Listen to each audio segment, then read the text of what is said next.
শিলচর থেকে এই মুহূর্তের এক breaking news. Silchar medical college হাসপাতাল চত্বরে সংঘটিত ছুরিকাঘাতের ঘটনা।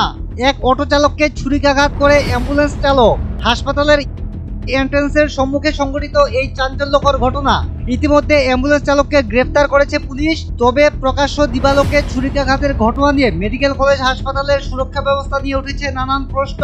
শিলচর নগরীর অন্যতম গুরুত্বপূর্ণ চিকিৎসা কেন্দ্র শিলচর মেডিকেল কলেজ হাসপাতালের সামনে বুধবার সকালে সংঘটিত হয় এক চাঞ্চল্যকর ঘটনা। পার্কিং সংক্রান্ত বিবাদকে কেন্দ্র করে আতালবস্তির বাসিন্দা অ্যাম্বুলেন্স চালক বাপ্পুর ছুরিকাঘাতে গুরুতর আহত হন মেহেরপুর পাঁচগড়ি রোডের বাসিন্দা পেশায় অটো চালক নিজামুদ্দিন বড়লস্কর। প্রাপ্ত তথ্য মতে সকালে হাসপাতালের সামনে গাড়ি পার্কিং নিয়ে বাপ্পু এবং নিজামুদ্দিনের মধ্যে উত্তপ্ত বাক বিনিময় শুরু হয়। পরিস্থিতি ক্রমশ জটিল হয়ে ওঠে এবং শেষ পর্যন্ত বাপ্পু তার ছুরি বের করে নিজামুদ্দিনের পায়ে আঘাত করে। রক্তাক্ত অবস্থায় নিজামুদ্দিনকে তড়িঘড়ি করে শিলচর মেডিকেল কলেজ হাসপাতালে ভর্তি করানো হয়। এদিকে ঘটনার খবর পেয়ে ঘুঙ্গুর ফাঁড়ির আইসি দলবল নিয়ে ঘটনাস্থলে পৌঁছন এবং অভিযুক্ত বাপ্পুকে দ্রুত আটক করে থানায় নিয়ে যায়।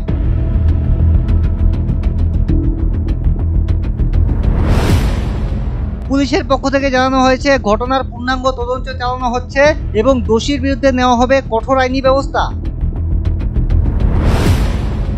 অভিযোগ উঠেছে শিলচর মেডিকেল কলেজ হাসপাতালের নিরাপত্তা ব্যবস্থা নিয়ে। পরিবার সূত্রে জানা গেছে হাসপাতাল চত্বরে নিরাপত্তা বাহিনী থাকলেও তা কার্যত অকার্যকর। আমার বন্য জামাই এখানে অটো লিয়ে আইছে, এখানে অ্যাম্বুলেন্সের একটা ড্রাইভার আসলো, আতালবস্তির নাম, তার নাম বাপ্পু, আতালবস্তি তাহে। তো সে তার লগে কিতা একটা মাত হয়েছে অটোর রাখার লাগি, তাই অটোর মাঝে প্যাসেঞ্জার নামানিত লাগিয়ে এখন তার শরীরও লাগি যার। তাই কোথাও না শরীরে তো লাগছে না, ওটা মাত লইয়া ওটা কিতা মাত লইয়া একটা মুখে বেশ হয়েছে। এরপরে এই টানে চাকু মারিচ্ছে পাওয়ার মধ্যে। তার বাসা হইলে মেহেরপুর পাঁচগড়ির ভিতরে নিজামুদ্দিন বড়লস্কর তার নাম, 32 বছর বয়স তার।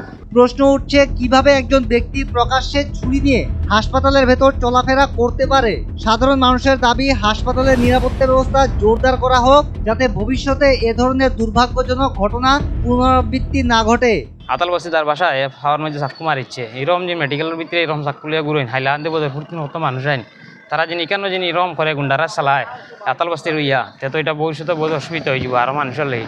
নিজামের পরিবারের সদস্যরা সংবাদ মাধ্যমের সাথে আসামের মুখ্যমন্ত্রী ও কাছাড় জেলা প্রশাসনের দৃষ্টি আকর্ষণ করেছেন যাতে ঘটনা নিয়ে করা হয় উপযুক্ত তদন্ত। আমরা তো প্রশাসনের কাছে ন্যায় বিচার চাই, যে এটা আপনারা কর্তা এরকম যে গুন্ডারা চলে, তো আমরা তো মেহেরপুরের মানুষ, কোনো অসুবিধা নাই, আমরা দেখলিম। কিন্তু এখন যে হাইলাকান্দি বদরপুর থেকে যারা মানুষ হইব তারা তো বহুত অসুবিধা হইব এরকম। এই কারণে যিনি তারা এখানে লোকে লইয়া যিনি লোকে দাদাগিরি করে, তো বাইরে মানুষ কোনোদিনও সেফ না।